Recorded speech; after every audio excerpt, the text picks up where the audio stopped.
Please give a warm welcome to sound designer Johnnie Byrne.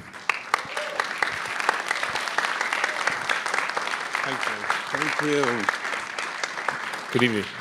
Yeah, actually, I'm glad when I first met you outside, Johnnie, you mentioned this is such a difficult film to talk about, you know, after seeing it. And tonight is the first night of Hanukkah, and, you know, it's a difficult subject matter. It is. Thank you so much for staying to discuss. It is certainly, I think, you know, having watched this film, your reaction is to need time to percolate. Yeah. When I introduced the film, I mentioned about the fact that this is almost two films. You know, you have the film that you see, and then you see the film that you hear. When you were brought into the project, did you understand the magnitude of what you were about to embark into? Yeah, when John called me and described what was going to happen, I pretty much panicked. I mean, it was... you know, he sent me the script, I read it, and he didn't so specifically allude to individual incidences of sound, but he then went, you know, to discuss that this would be a pervasive ambience throughout the film. And yeah, so the responsibility of absolutely, you know, respect for the survivors and the victims and the families, and to not sensationalize, and obviously the responsibility of having a film that, you know, that relies so heavily on the soundscape for the film to work, and yet remarkably that process didn't actually come about until late in post-production. Yeah, so it was... Did you, I mean, I told you outside that I've seen the film twice, and the second time of me experiencing it, you guys had a very specific script written for all the sounds. I mean, I was aware of, you know, the timeliness of the trains coming, based on time of day. So you plotted a script for all the sound. Absolutely. I mean, the whole thing was began with research, like a year before production. You know, my role was absolutely understand everything about Auschwitz in 1943 and all the sounds and how they would be heard, the physicality of sound in that space, and really I made a kind of 24 hours in Auschwitz, like this, you know, and played that to John of this is, you know, how often I think there were sounds that, you know, that you don't want to hear, and trains and all that sort of thing. And ultimately I made a 600-page document that was all the kind of the guns and the, you know, to have the correct period-specific vehicles passing in the road, for example, and the birds and the machinery of the camp. You know, there was textiles were manufactured and armaments by the prisoners. So, you know, it was a busy place of industry, but also, you know, documenting the sound of the crematoria and the and witness testimony. I read, you know, all the witness testimony I could find, and spoke to historians and documented episodes and events between guards and prisoners and episodes of murder, and then had the task of recreating those and creating a library so that when it came to kind of put the two films together, like you say, and it was very much how John and I discussed it, film one, film two.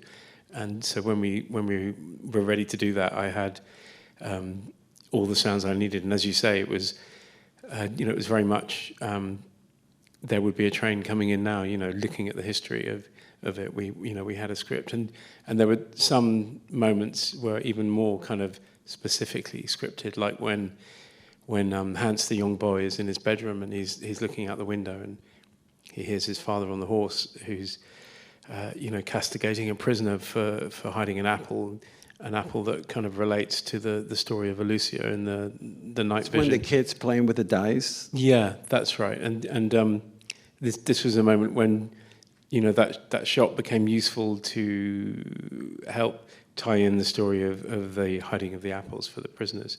But yeah, so some of it was created from a year's research and a year of recording for my team and I. We knew that the prisoners were Polish, French, German, and Dutch, and in that particular period of time with the majority French. So, we went to Paris and we recorded people in the streets and the voices that we need. We went to Paris during the riots there a couple of years ago and recorded, the sound of people in distress for real is so much more credible than, 10 loop group actors, even if you do sort of get them out into a real world environment. But yeah, so my script was the research document of to create a library plus certain elements of more narrative specific sound design that we created, like the things out the bedroom window. I can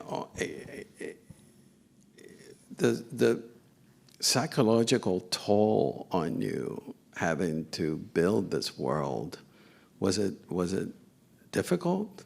Yeah, I mean, certainly. My wife said, like a month in, I think you're getting depressed. It's, I mean, yeah. I obviously, I wasn't there at Auschwitz, so I, in that period of time, so I consider myself lucky that, there's, and I think more than anything, the, working with Jonathan, and it's very much the post process was a year and a half, and it was, myself and Paul Watts and Mika Levy, the composer, and Jonathan Glazer, and we all hang out, in the same kind of physical space, and the whole. I mean, there's period like I went and did Poor Things for 2 months, but in general, yeah, he did also the sound for Poor Things, Yorgos Lanthimos film.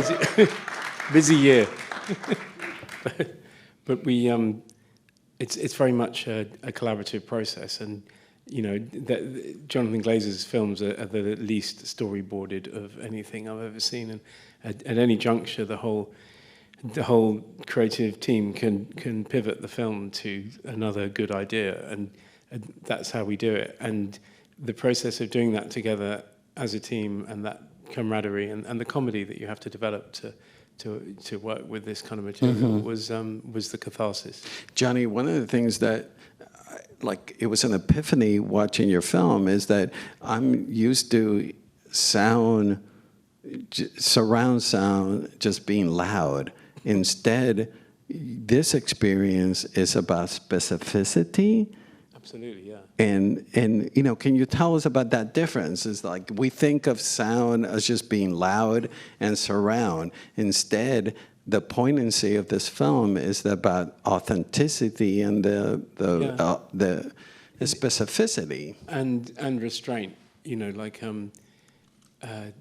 Careful restraint, because to sensationalize would have been such an error, and we did have, I did actually do a mix where everything flew around and the planes went overhead and and the trains and the voices, but it just felt so unnecessary to convey the point that's being made. It's all great to just walk the line where, the less you suggest, all you need to do is make the suggestion and the brain fills in the rest. As anything beyond that is hyperbole, isn't it? So yeah, very much the last month of the process was redaction, and John and I going through and saying, right, do we need that? And if we repitch that person's scream, it will sound a bit like the daughter's laughter that we just heard a second ago. So there is an ambivalence there that helps sort of,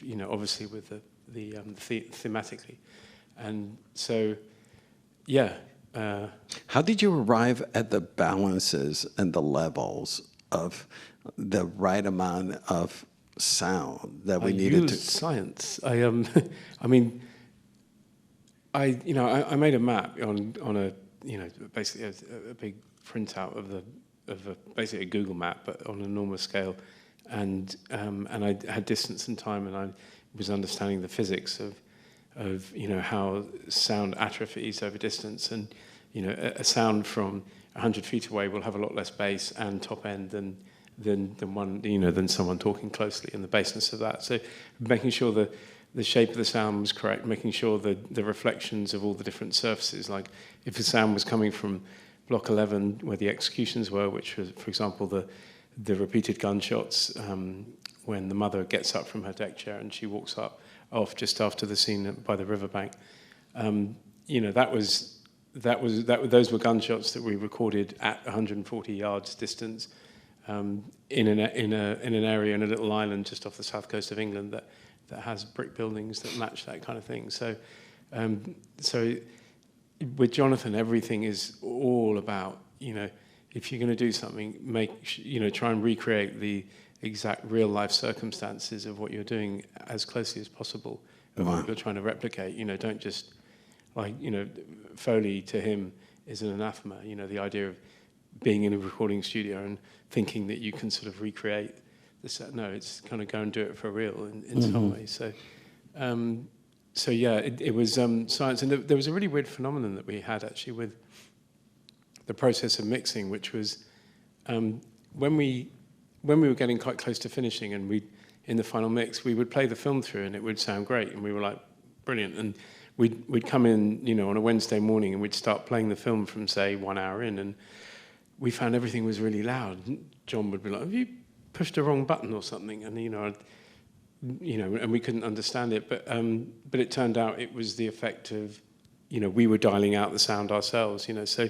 we could only actually truly judge the form of the film if we played it through, every morning to get up to the point where we were going to work that day, sort of thing, because you're only human and you dial the sound out yourself. When did you figure out that you needed that moment at the beginning of the film where it's pitch black and the brain is adjusting to not seeing visuals but concentrating on the sound? My goodness, it's so effective, that, isn't it? It was never, obviously that was never in the script. It was kind of a reaction to Mika Levy, who wrote the score on this. They made a beautiful piece of music that ran for the first 25 minutes of the film all the way through the camp, and it was, the design was, and this was before I started introducing the constant sound design that you hear and the machine of death.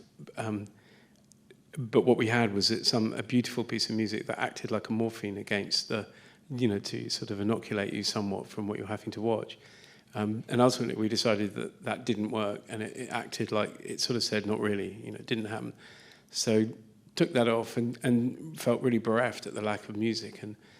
And Paul Watts, the editor, just said, well, why don't we have it at the beginning? Why don't we pull the title back a few minutes and give Mika an overture? Because frankly, putting your bag down and thinking, forget about what happened today, and let's go back in time and take that. I think it sets it up for the unusual piece that it is. So it was a reaction to knowing we needed music and finding that just so extraordinary to have an overture. Films need an overture; they used to. But also, it makes us get adjusted to sound.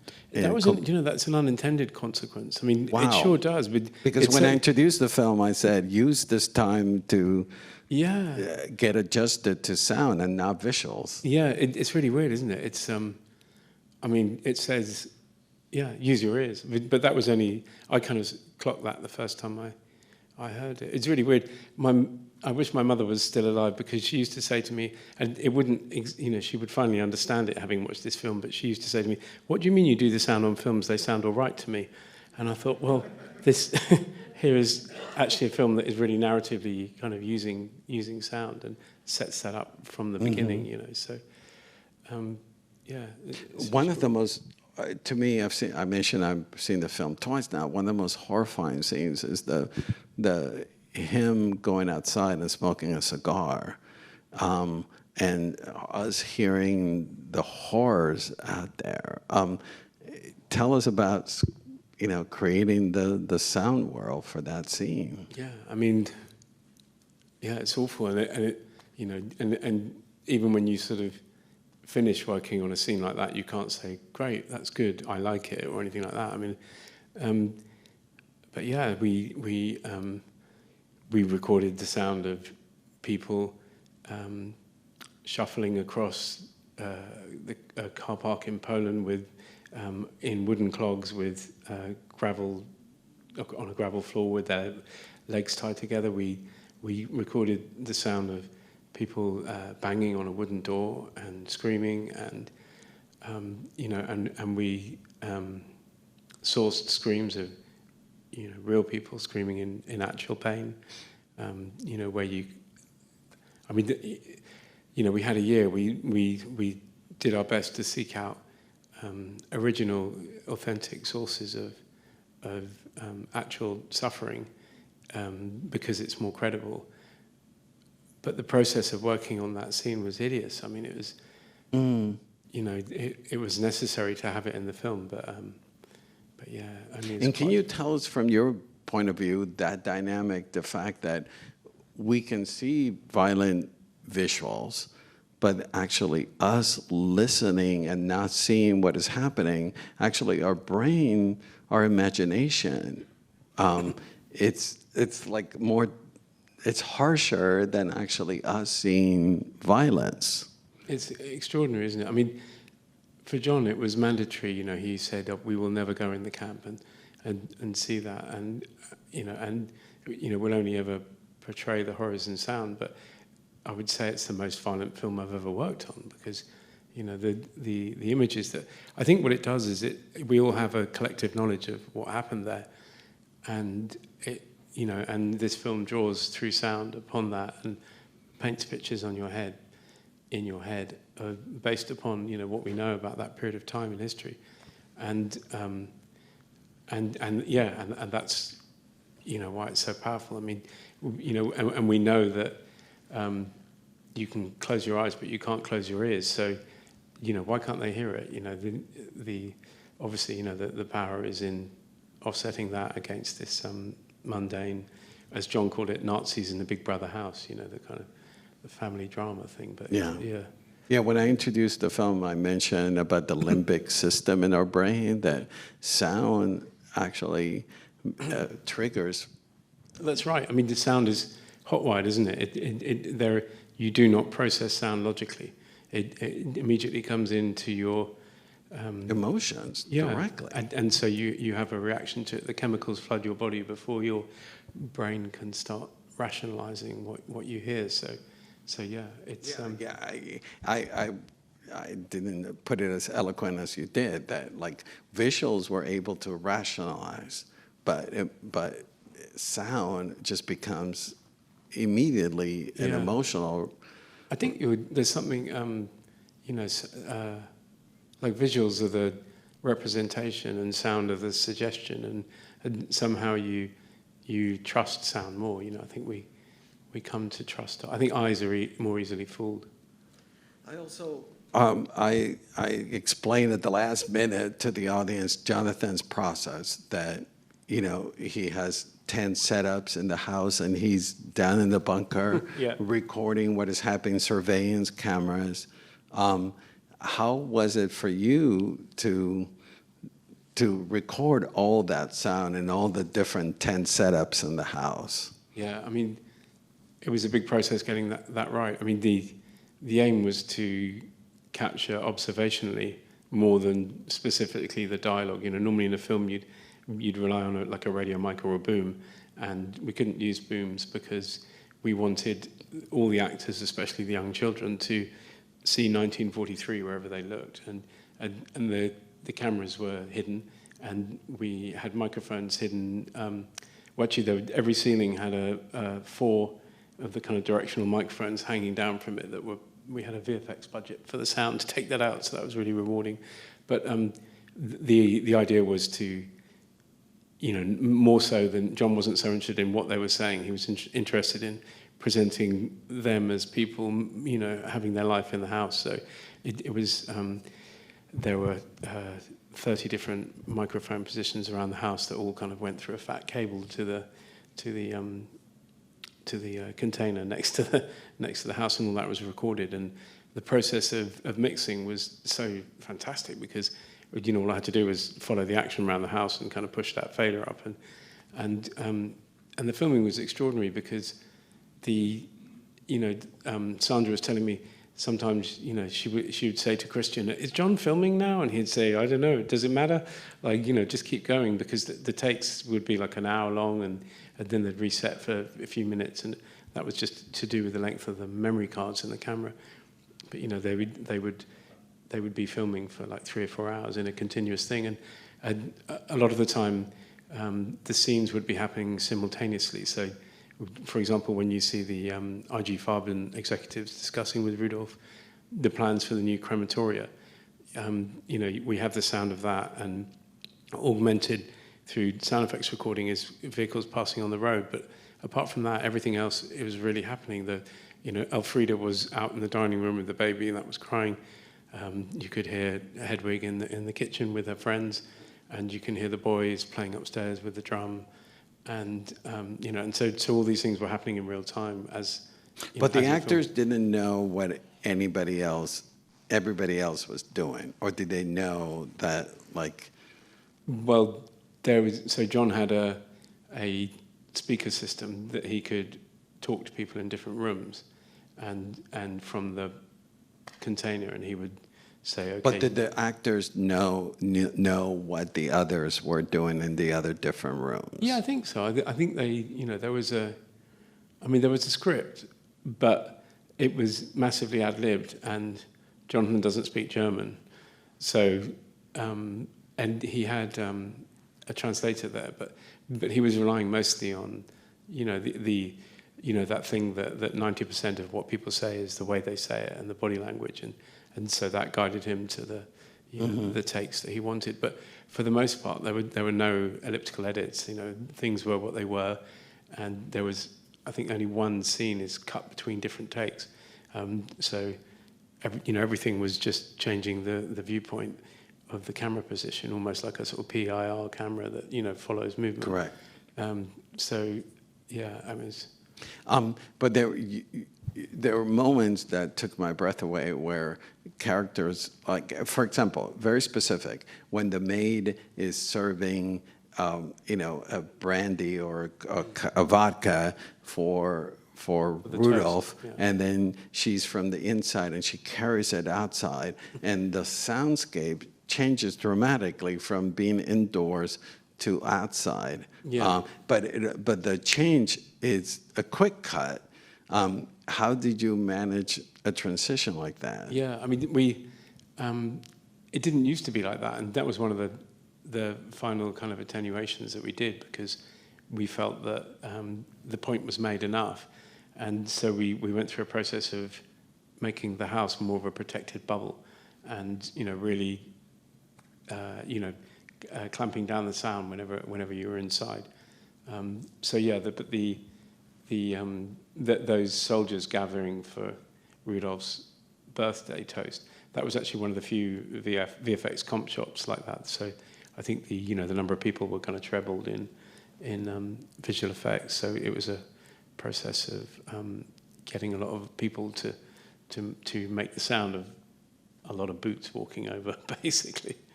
Yeah. But on top of that, you layer the sound from the camp next door. door. Yeah, absolutely. I mean, yeah, that's it. That's in that shot you hear the train, and, you know, the minute you cut outside. I think that's what's so effective, you know, when you're inside the house, or even more so when you're on the riverbank with Rudolph in the kayak, and then you cut back, and Hedwig, the mother, is in the garden bending over picking flowers, and so you cut back in and you're like, geez, I've been hearing, you know, that rumble I heard is not a mistake. It's part of the film. I know what that is, and you know, previously you were not necessarily aware of it because it was not taken away. But yeah, the kind of reduction of sound in the house felt like a necessary movement. This movie makes me think of that word occlusion, where we tend to, you know, hide things that we don't want to listen to. Yeah.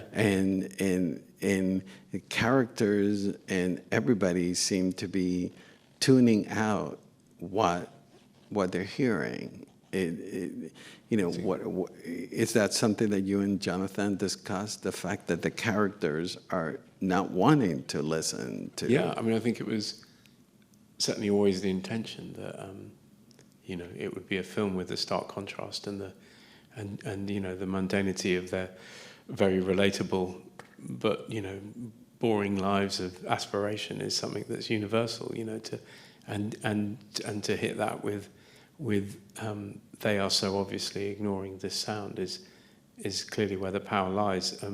And yeah, absolutely, we discussed that, and I think, you know, the baby can hear it, and the dog can hear it, and the mother eventually can hear it, and that's why she leaves. But apart from that, you know, for Hedwig, and this is all true, you know, the line, you know, this is my living space, and her line of, you know, Rudolph calls me the Queen of Auschwitz. That's historically accurate. That's a line that that Jonathan's, you know, he had access to the, or we had access to the Auschwitz Museum, a large, you know, library of unpublished documents. But from, you know, the housemaids who did work in that, you know, gave many interviews, and that's one of the quotes from her. So yeah, absolutely. It was obviously, you know, she really wanted this new life so much that she could live in denial. Yeah, the other, on a similar note, the other powerful moment for me is when he's horseback riding with his son and says, "Do you hear that heron?" But it's like all we can hear is machinery and dogs barking and shots, and he's able to hear a heron. Yeah, it's crazy, isn't it? I mean, and how he's obviously teaching his son the same way. Yeah, I mean. I want to ask you about the Joseph Wall song, you know, Sunbeams, and then you use the recording of Joseph Wall. So, and that's his original, that's his actual voice. And it's when the young girl finds that piece of recording, and she plays it in her piano. And that is, Joseph Wall wrote that piece. He really did, yeah. That was something that was given to us by the Auschwitz Museum. And so yeah, that young girl who hides the apples in the night vision footage that is expressing, you know, such an extraordinarily benevolent act in, you know, such an austere world otherwise. So, you know, hence the dramatically different representation.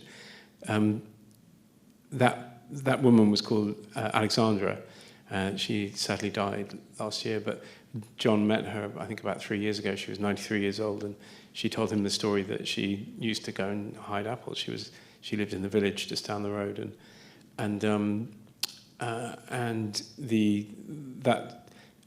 that story was,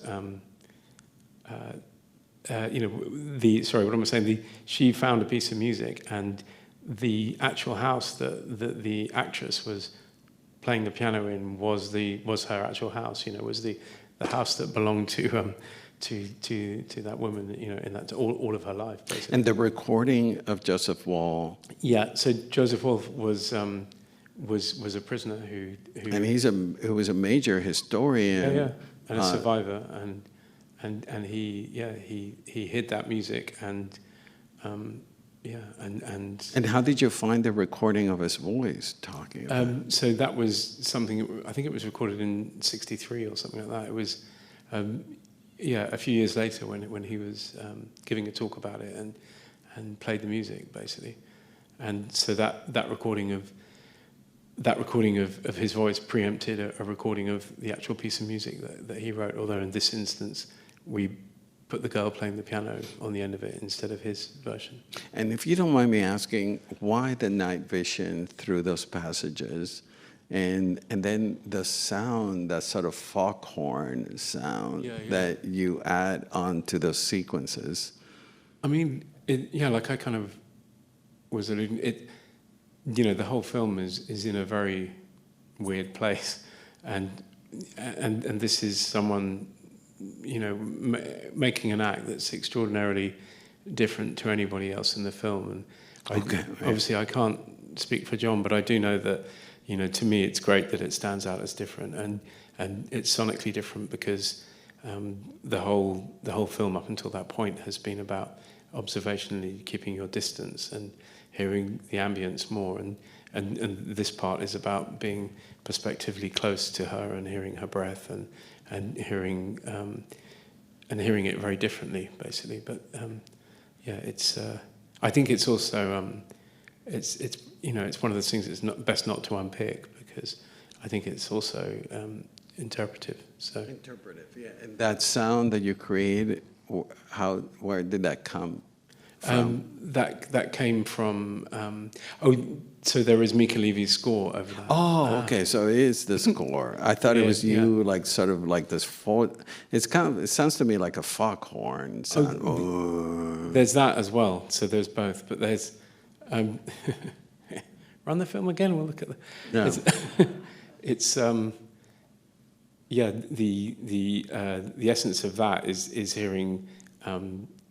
The camp is in the distance. You can hear you can see the chimney stacks, and you can see the trains going past. So a large part of the sound in that scene is a blend of those sounds abstracted.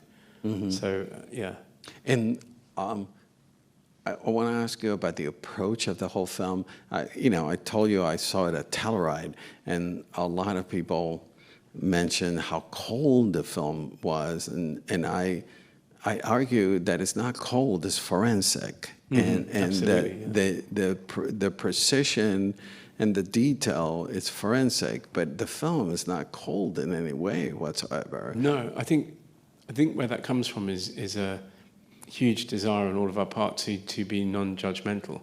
The point is, this is humans doing this to other humans. It's not. Look at those Nazis. It's wow, humans can do that to other humans, and we today could do something like that. Yeah, there's the warning, and in order to achieve that, I think it was important to be absolutely non-judgmental.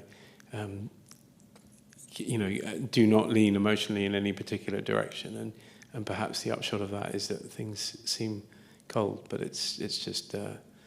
It's meaning to be not lead the witness in any way, Mm-hmm. Not and the last sequence where we go to Auschwitz. Can you tell us about capturing that different soundscape? Yeah, I mean, so obviously that's the museum at Auschwitz, and I know Lukasz, the cinematographer, was. Saying how difficult it was because he couldn't, he was asked, do you like the shot of the gas chamber? And he's like, how can I like it? No. I mean, what you hear there is really exactly what happened on the day. It's, the cleaners are there, and sort of washing the bodies, as it were. But it's, it's the simplest way of paying the respect. But I think it's just important that was as natural as possible, really. Correct. And what an extraordinary cut it is, isn't it, from the corridor to that. And we talked a little bit about the score. We've never heard anything like this. This is not your typical score that is used at the beginning and at the end. Yeah. Can you tell us about Jonathan's and yours approach to working with a composer? Yeah, absolutely. I mean. Like I was kind of mentioning it, some composers work very much or some directors, you shoot the film and then we'll edit it and then you guys do the sound and the score will get completely opposite. I mean, the end piece of music that we just heard, Mika discussed with me about 5 years ago that she had imagined this kind of rising voices and she was kind of humming it and they were, expressing how that might work and the whole thing is an enormously collaborative, all of us hanging out in the same physical building space, for a year, and working with each other's problems of, how knowing that there might be a scene that has something missing and not knowing, whose department it is to fix that. But Mika wrote score for the whole film, but the bits that remain are the front of the film, the night vision and the red, and the end of it. And I know that they see it as kind of that working around the film and sort of under it, and the red is kind of from behind the screen but the process is just one of us all sitting down watching the movie and thinking, right, what does it need, And last question is about the editing when you were put, let's call it film one, which is the visuals, and then film two is your soundscape. Yeah. Were you editing as the film was merging the two worlds, or did it happen afterwards? And how difficult was it for you to blending film 2 with film 1? So, for the most part, we felt it was really important that the conception of film 1 was not influenced by film 2 in any way, because they're not listening. So the family drama was pretty much complete. Certainly, you know, as is always the case now, the picture edit remained open and tweaks were made, and you know, things like the flowers and the red didn't even go in until like the last 2 weeks before the Cannes premiere. That was something we kind of physically edited on the mix stage. But the actual process of it was sorry, I've lost my train of thought. What was the About blending 1 and 2? Oh yeah. It was the family drama was very much completed because, you know, we wanted that to be rigorously accurate and tight with all the kind of perspectives of camera positions and, you know, correctness of if the children are upstairs and we'll hear them correctly, and knowing that had to be absolutely, you know, Jonathan is an incredibly rigorous director, so it was all about getting that absolutely locked down, and that was about a year into post, and that was the point at which John said, right, let's start trying these other sounds and seeing what we hear. And, you know, so before that time, if Rudolph got on his horse and walked through to the camp, you know, we'd have the sound, but we'd sort of leave it when he went into the camp. And so then at that point, you know, we introduced the sound of the electric fence, which is what you hear when you first go in the garden, and the sound of, you know, when we started adding scenarios, we had, you know, hundreds of different pieces that I'd made, drawing upon, you know, witness testimony and you know, drawings that survivors had made, which are obviously very descriptive of events, and we would just try things on there, and ultimately got to the point of realizing that we needed a constant presence was actually, you know, to force the juxtaposition, basically. But you've had an amazing career prior to this, but I mean, this is probably the toughest job you've ever had to. Yeah, totally. Yeah, no,